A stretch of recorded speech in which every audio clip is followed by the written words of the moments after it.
To the Fanmouth Daily Fantasy Baseball Breakdown for Friday, June the 6th. I'm Joe Marsh, joined today by Dave Del Grande. How you doing, Dave? Doing great, thanks. All right, nice slate of games tonight. Some good pitchers going. I think there's some good hitting options, so we'll get right into it. We're going to go through all the games by position. We're going to tell you who we like. We'll help you build your lineup. We'll have a little fun today. So, like I mentioned earlier, it's a good night for pitching. You've got two of the top guys going tonight. You've got Cueto and Darvish. Cueto's leading the league in ERA and WHIP. 131 ERA at home with a 135 batting average against, 9.75 Ks per nine. You got the Phillies who are hitting 229 against righties. They're hitting 226 over the last month. They've been striking out a ton lately.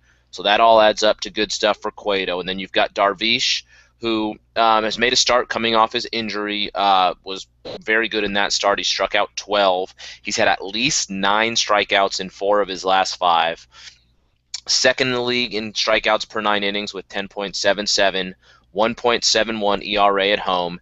And then you look at, since he's been having Jimenez catch for him in 15 innings, he's got a 1.2 ERA with 18 strikeouts. Which is a good thing because I like Jimenez as well tonight. I think you're going to have to pick between them tonight. I don't think you can start both. I think Cueto is the safer option because he's got a chance to give up a fewer runs. I think Darvish is the riskier option with the higher upside because of the strikeouts. I would go Cueto. I'd go safe, but it's up to you. Those are your choices. Do you want to make the safe play, or do you want to make the high risk play with a bigger upside? And then for my Dave pick of the day, looking down to the bottom of the price range, how about Ruby De La Rosa? This is a guy who was once a top prospect. He's made a few starts in his career. He's not bad. He's got a 3.84 ERA, 8.35 Ks per 9, decent strikeout total. He's made one start this year, and he was very good. He struck out 8 over 7 innings, only gave up 4. Now, tonight he faces the Tigers, which makes him a risky play, whereas the Dave play is usually a weaker pitcher with a really good matchup. In this case, I'm looking at a pitcher with a bit of a pedigree and a tough matchup. I think it's a big test for him. Could be a chance to get him cheap, although obviously the Tigers are not a great team to go against. Dave, jump in here. Help me out. Yeah, I'll say you need it because Oh, wow. you need to stop trying to give the Dave plays. Everything about that play is not Dave style. Dave would never go pitch a weak pitcher like that at one of the not only against one of the elite teams, but at one of the elite teams in the league. And I do see a couple of low-priced pitchers, and I'm going to be talking a lot about them because the two high-priced guys, you mentioned them, Cueto and Darvish, they're both very, very good prospects. But there are so many good hitting options tonight that you play one of those two guys, you're basically eliminating 2 really good hitting options. You play them both, you're probably eliminating 5 really good hitting options. I'd rather play a hitter's game tonight than a pitcher's game because I see a couple of pitchers who I think I can go with. One is not what you would call a low-price guy, but kind of a middle-of-the-pack guy, and that's Matt Cain of the Giants. He's been out for the last 3 starts, but with basically a minor hamstring strain. He was pitching great in May. He's facing the Mets at home tonight. Mets don't hit well. Cain, should dominate this matchup. Maybe only pitch 6 innings, but that to me would be good enough for a quality start and a win in this game.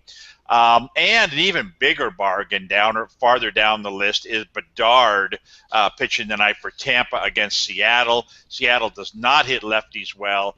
Seattle on the road, not pitching one of their better pitchers either. It's Bedard's a very low price guy, even though he's a high strikeout guy as well. He's he'll give you 6 strikeouts in 6 or 7 innings. Not what these top pitchers are giving you, but he'll help you strikeout wise. And at his low price, you get 5 or 6 strikeouts from him, along with a win.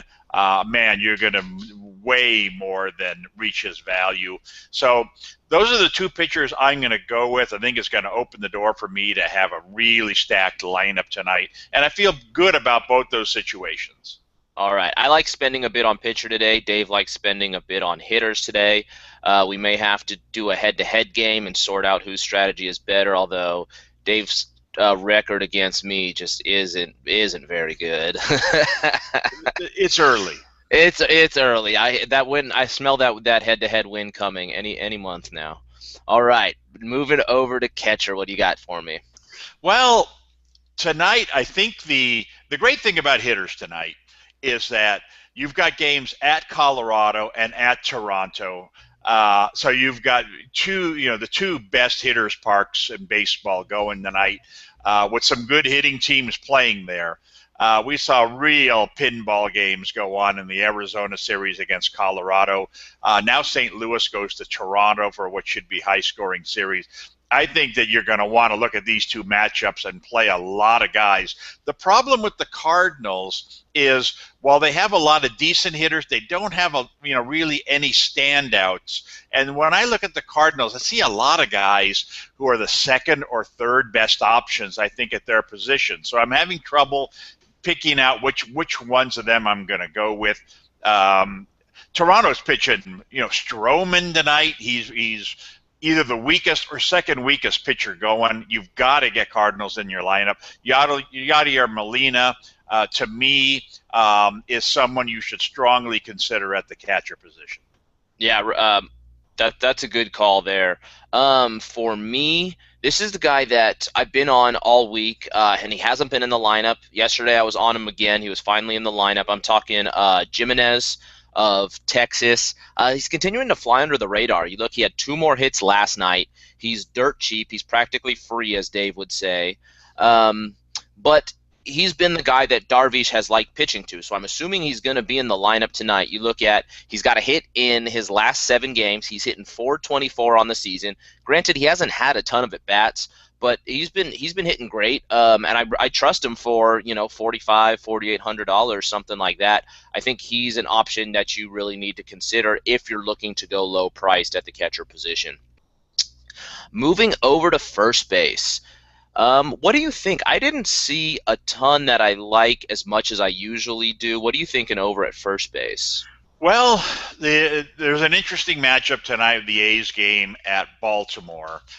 2 left-handed pitchers going. Baltimore hits lefties really well.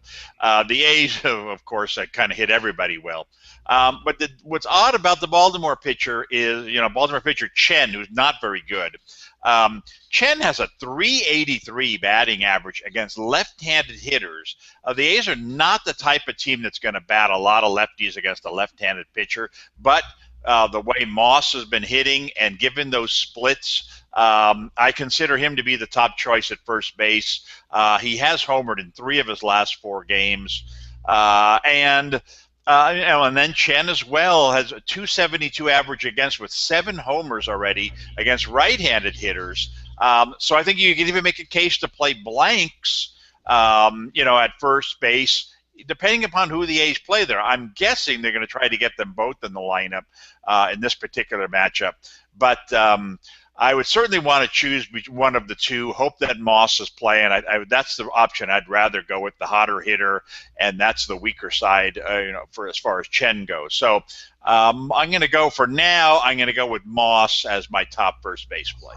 Yeah, they have been doing that because they don't like to take Moss's bat out of the lineup. I talked about it a couple days ago. He's been hitting well against left-handed hitters, so they typically will still DH him. They move him down a bit. He's typically hitting 6th or 7th against the lefties. But, yeah, they don't like to take his bat out of the lineup. Couple guys that I like. Adrian Gonzalez is a bit intriguing. Now, Colorado, the Dodgers are at Colorado. I'm not sure what to make of this. They're bringing up, a pretty highly touted prospect in Eddie Butler. Doesn't have great stuff, but was good, in the minors this year. This line went from 7 to 10. So I don't love the Dodgers, but I'm going to try to get some exposure to the young guy. I think Gonzalez is a great play there. And then, like you mentioned, the game in Toronto, I think you got to look at Juan Francisco if you want to save some money here. He's hitting .309. 9 homers in 101 at-bats against righties. He homered again last night. 7 home runs in 71 at-bats at home. A lot of these Blue Jays love that home cooking. Francisco's one of them. So I think he's a standout cheap play at first base. If you're with me, if you're going high on pitchers, you want to start stacking guys, Jimenez, Francisco, you can go with these cheap options around the infield. I like both those choices. Both those games, I think, I already mentioned, I think they're going to be very high scoring. I think you're going to want to get, definitely you want to get some Toronto guys in there. You can make a case for playing leaned, at first, kind of like the A's. And they're an embarrassment of riches at first base. We haven't even talked about Encarnacion. So there's a lot of possibilities there for Toronto. I do like Gonzalez as well tonight in that matchup against Colorado against LA. I think there's several good options at first base. Now, what's your take on Butler? This guy that they're called up from second base. He's a former first-round pick. He's got decent stuff, not electric stuff, but it's his first major league start. So against a team like the Dodgers, about this the other day, to me, when a guy is brought straight up from Double-A, that's a real indication that they really think highly of him. I mean, bringing this guy up to face the Dodgers in his first start, I mean, that's a tough assignment. Obviously, he plays for the Rockies, so he's going to have to pitch at home at that ballpark no matter who he's pitching against. But it doesn't get much tougher than this, facing the Dodgers at home. But they think he's ready for it. I mean, I've seen this guy considered a top 25 prospect in all of baseball. Colorado really has high, good feelings about this guy for his future. I would have no hesitation, though, tonight, playing some Dodgers against them and just thinking that he's probably in a little over his head tonight. Okay, I respect that. Dave says no hesitation. I had a bit of hesitation. I was thinking maybe scale back the Dodgers, don't just load up on them. But, we'll see how it goes tonight. Moving over to second base, what do you think? Well, I consider second base kind of the weakest of the positions going tonight. I'm going to need to save somewhere. I mentioned the Cardinals. I want to get Cardinals in the lineup. Stroman has a small sample size, but a 379 batting average against left-handed hitters.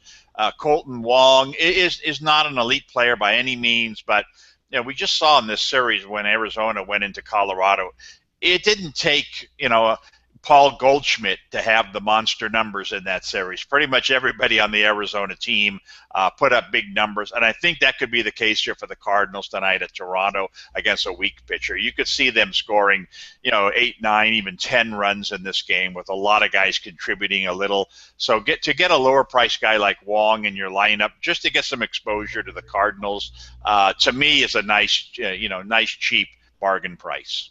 All right, and I'm going to go with Jeanette, a guy I like to save money with a lot of times.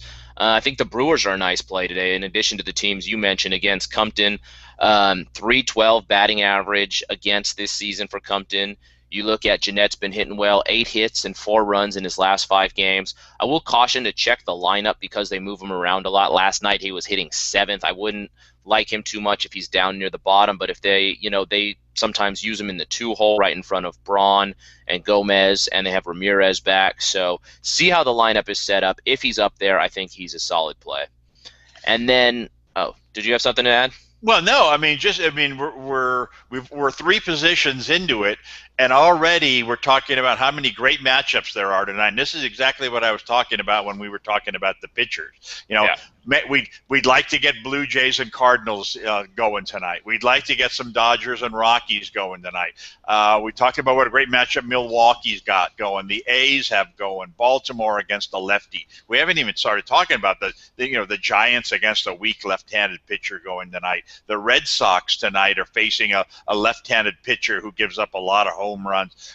There's just so many good options going tonight that, that's why one of the reasons why I'm trying to save as much money as possible, so that That it's pitcher. going to be hard enough to pare down these hitters, let alone having to worry about not having a whole lot of money to work with. Right, and I will say that doesn't make it any easier to win having so many options because you can like four guys equally, and if you pick the wrong one, your job's just as tough. So I don't think Exactly. necessarily having this many options gives you a better shot at winning, even if I agree with that, and we're going to see that come into play here at third base. Oh, really? I've at third and short, I really only see two options, but I'm sure you can maybe open my eyes. There are three great options at third base. All right. Well, let me give you my one, and then you'll have two more to talk about. Okay. So for me, it's one is obvious. All right, Josh Donaldson, the go. no-brain play against the lefty, hitting .316, 6 home runs and 57 at-bats against lefties, absolutely crushing them. Hitting .298 with 9 home runs on the road. And he's facing Chen, who's given up 7 home runs to right-handers this season. To me, that's a no-brain play. Dave apparently did a little more digging, so Dave, help us out with who else we should look at. Please tell me you're not copying my home run derby pick and going with Donaldson. I'm not. I went with him 2 days ago, and then today I'm going with I think I'm going with Tulowitzki today. Oh, you're going to wait till after you hear all my analysis, and then you're going to make your choice? You haven't made an analysis of Tulowitzki yesterday. I'm sorry. Who's in first place? All right, thank you. Hey, I've got homers the last 2 days. That's don't look in your rearview mirror because I might be passing you. All right. Donaldson is my home run play for the day. He is, like you said, a no-brainer at third base. Everything's going for him. That said, Carpenter of the Cardinals, to me, has the number one matchup going. A lefty hitter tonight against Stroman. He's also arguably the hottest hitter going in baseball. 13 hits in this past week alone. He hits righties well. A pitcher doesn't get lefties out. I think the Cardinals have a chance to put up as many runs as anybody going tonight. Would be an obvious play at third base, if not for the fact that Donaldson's already there. So at this point, I have him penciled in as my utility player, even though there's a dozen other candidates that are going to come out of the outfield. And then as I would say a distant third choice, even though again he would be a highly considered guy on most nights, is Solardi of the Yankees. I mean, here's a guy where you can save a lot of money. He's got 9 hits in his last 7 games. Tonight the Yankees are at Kansas City. Guthrie has given up 12 homers this year already to left-handed hitters. Very good chance one or two of the Yankee lefties are going to hit a home run tonight in this game. Solardi, to me, is hits lefties very well. 6 homers already this year. Hits righties well. Hits 6 homers already this year against right-handed pitching. It's a very good matchup for him against Guthrie tonight. But you can't even sniff my lineup with the other 2 guys that I'm considering. All right. Moving, and then at shortstop, another obvious guy I think is Tulowitzki. I don't have to give you too many stats. 1364 OPS against lefties, 1564 OPS at home, 6 hits and 2 home runs in the first 3 games of this homestand. The only factor here is money. Do you have the money to start Tulowitzki? I think it's a good place to spend money. I don't think, I think you should look to save other places. I think he's a better play than, say, Donaldson. So if I had to choose between one of them with the money considered, I would start Tulowitzki. Dave maybe feels differently, but Tulowitzki's an absolute standout play tonight. What do you think? I agree. I mean, we've talked about this now all week long. Tulowitzki's ice cold. Let's make him prove he can get back on a hitting streak before we put him back in the lineup. If you've taken that approach, you've missed 3 games already where he's reached his value or greater every time out. He had 2 homers in the 3-game series against Arizona. I believe he had 5 hits in that series, and he's 6 hits in that 2 series. Per game, yeah. And he's he's heating up. I mean, and it's not. I'm not even sure it's a matter of heating up. It's just a matter of being at home, where this happens all the time. Tonight he faces a left-hander. Ryu is a good pitcher, but not at Colorado. I mean, 1364 OPS for Tulowitzki against lefties. That's unheard of.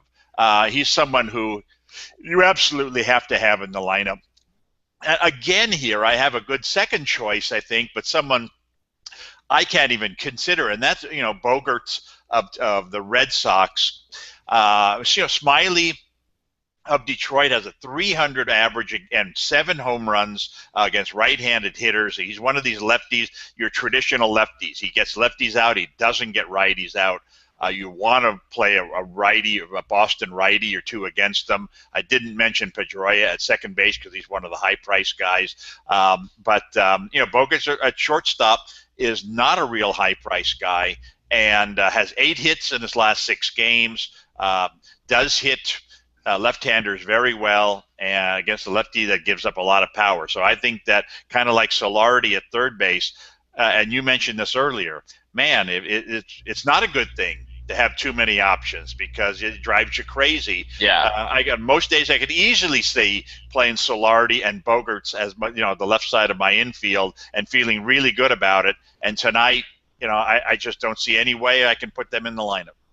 Yeah, and we talked about it. So Tulowitzki had 6 hits and 13 at bats in that series against Arizona, and his batting average at home actually went down. That's how good he's been at home. Well, I guess he is in a slump. Yeah, exactly. And then the outfield. Gosh, this is going to be the toughest part to pick through.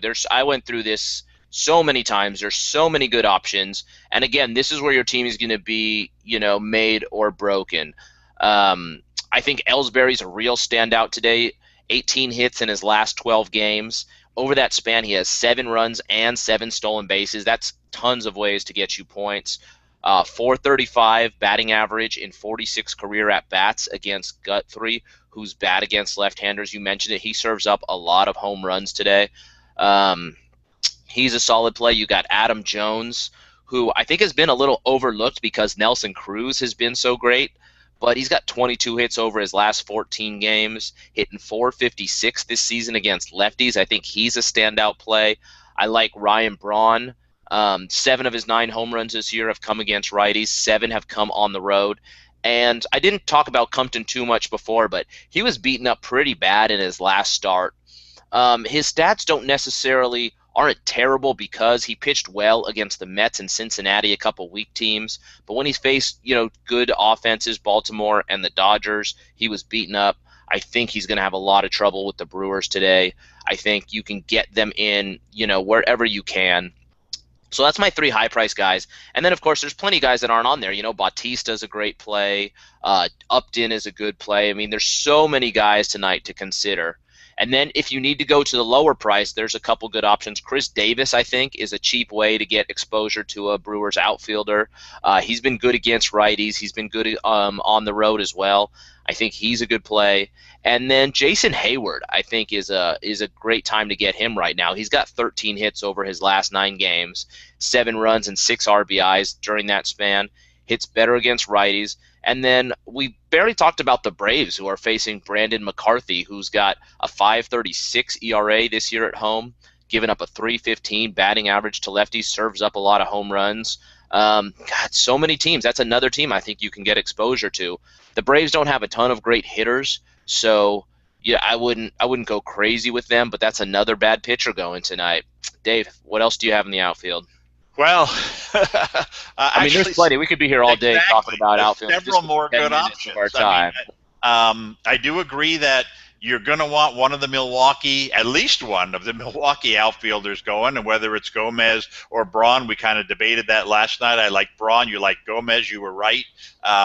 Tonight, I would stick with Braun in this matchup, but if you wanted to say Gomez, I just say you got to play one or the other in this matchup against Compton.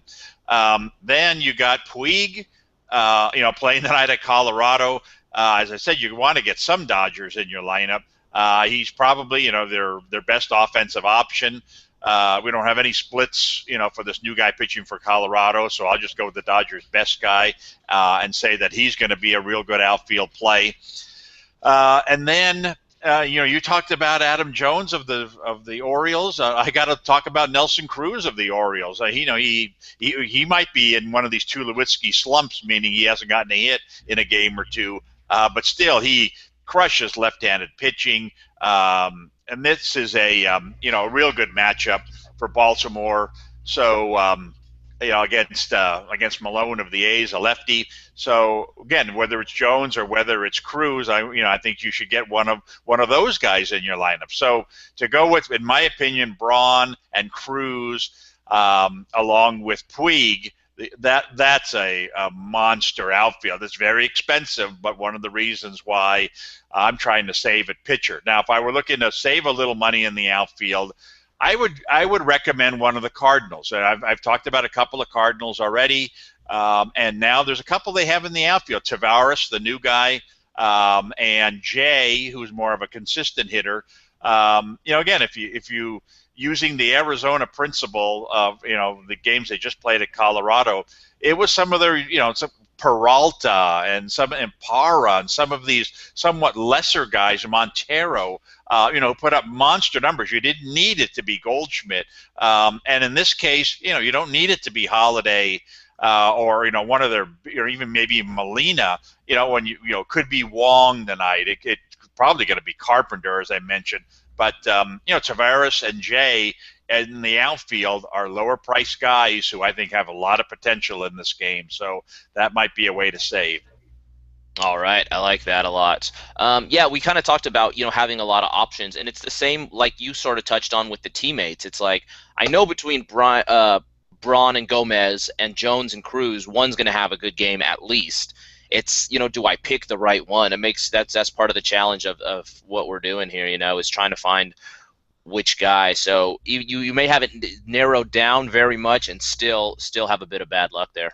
Right, and part of the one of the great strategies that our colleague Jeff talks about a lot is the stacking idea. I mean, you would, on normal circumstances, you'd love to have both Jones and Cruz going tonight, or both Braun and Gomez going tonight. Heck, even Puig with Ethier, or yeah.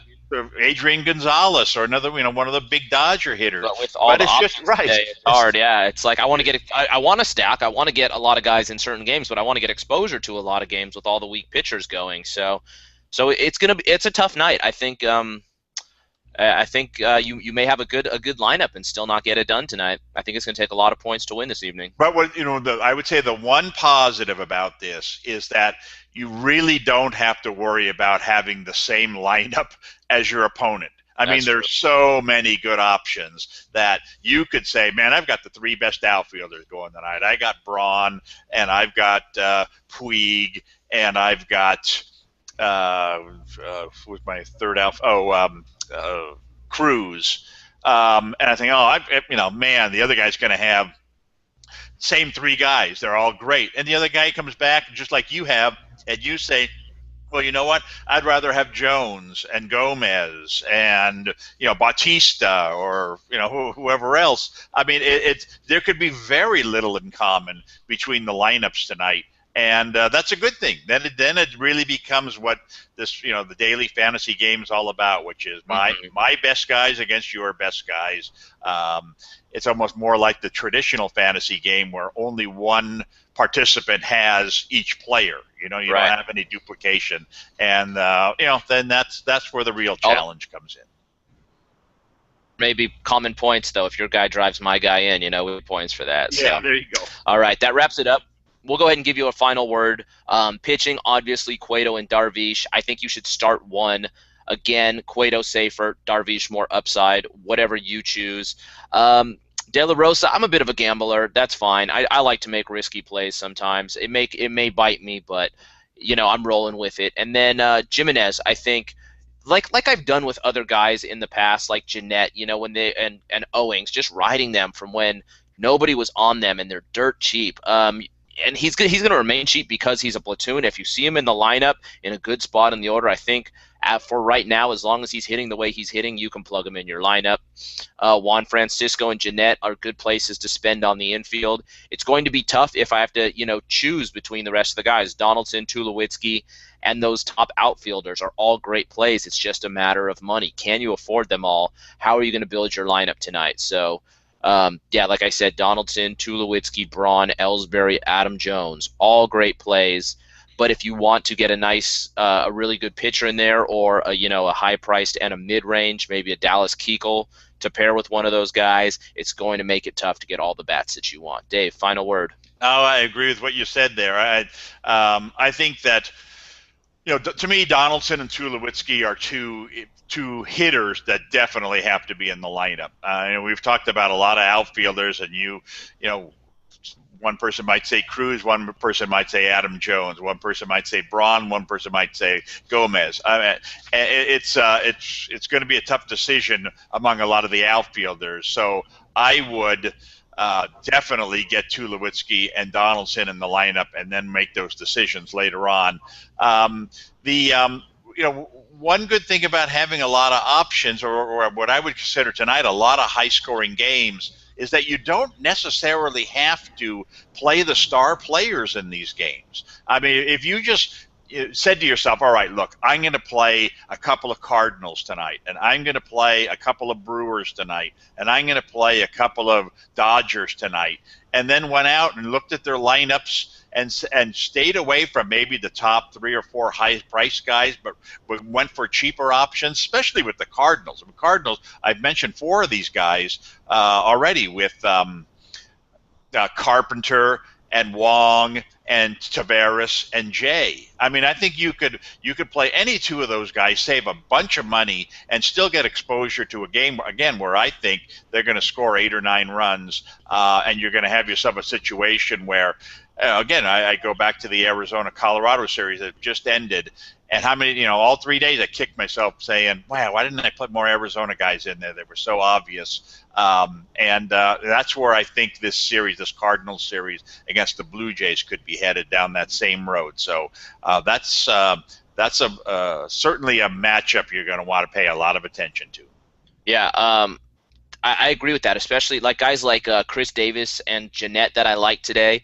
If I think the rest of the Brewers are going to do good, if these guys are in a position either to drive them in or to be driven in by them, runs count. Runs and RBIs count pretty for a lot of points in Fanmouth games. So, if they can get on a few times and be driven in, or be hitting behind those guys and drive them in, I think that's a great spot for them to be. Right, and then we didn't, you mentioned Lucroy and Reynolds, 2 other guys who have been hitting well. I mean, Lucroy bats right in the heart of that order. Reynolds is a good power hitter. Milwaukee, you've got a lot of different options you could go to. One game we didn't even talk about, I kind of mentioned very briefly, is the Giants game against the Mets. I mean, Nice is a decent pitcher, but he's again one of these traditional left-handed starters who gives up more hits to righties than he does to lefties. And here's a Giants team with a bunch of red-hot hitting right-handed hitters, especially Hunter Pence is really hot. And then you've got Brandon Hicks, who's a home run threat against lefties, and of course Morse, who's a big home run hitter, a hot home run hitter right now, going up against lefties. The ball flying out of AT&T Park this year. There's another game where you could say, man, I got to have at least one Giant going against Nice tonight. So, good luck sorting between it. Hopefully we've helped out in some little way. All right. That wraps us up for today. Hopefully we've given you a lot of good information. We will be back on Monday. In the meantime, you can follow us on Twitter at PlayFanmouth. If you want to see our rankings, you can check us out at blog.fanmouth.com. Thank you very much.